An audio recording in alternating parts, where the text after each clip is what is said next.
नमस्कार, मेरा नाम है नूर शेख और आप देख रहे हैं देवभूमि यूके 24।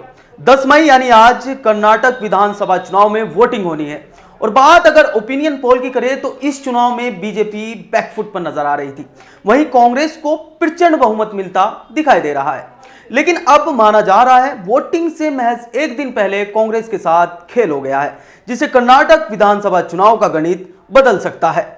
दरअसल कर्नाटक विधानसभा चुनाव के वोटिंग से महज एक दिन पहले कांग्रेसी नेता और पूर्व उप मुख्यमंत्री सचिन पायलट ने प्रेस कॉन्फ्रेंस के जरिए अपनी ही सरकार के मुख्यमंत्री अशोक गहलोत पर तीखे प्रहार किए हैं। हालांकि सचिन पायलट और अशोक गहलोत के आपसी मतभेद कई बार सामने आ चुके हैं, लेकिन इस बार सचिन पायलट ने मुख्यमंत्री अशोक गहलोत पर अब तक का सबसे बड़ा हमला करते हुए आरोप लगाए हैं।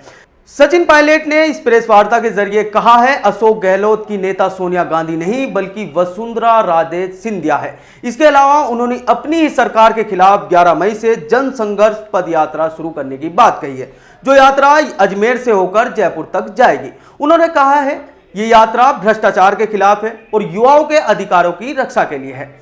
राजस्थान में कांग्रेस के नेताओं की गुटबाजी की कहानी आज की नहीं है बल्कि वर्षों से चली आ रही है, लेकिन कांग्रेस हाईकमान अभी तक तमाशबीन बना हुआ है और इस मतभेद का कोई भी हल निकालने में अब तक असफल दिखाई दिया है।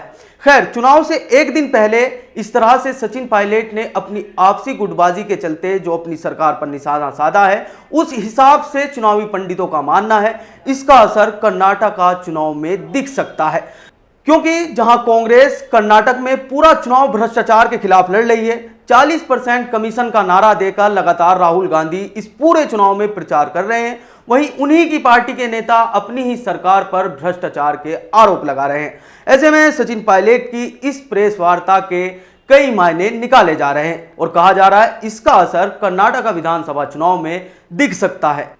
तो उत्तराखंड और देश भर की तमाम खबरें देखने के लिए यूके 24 को सब्सक्राइब कीजिए।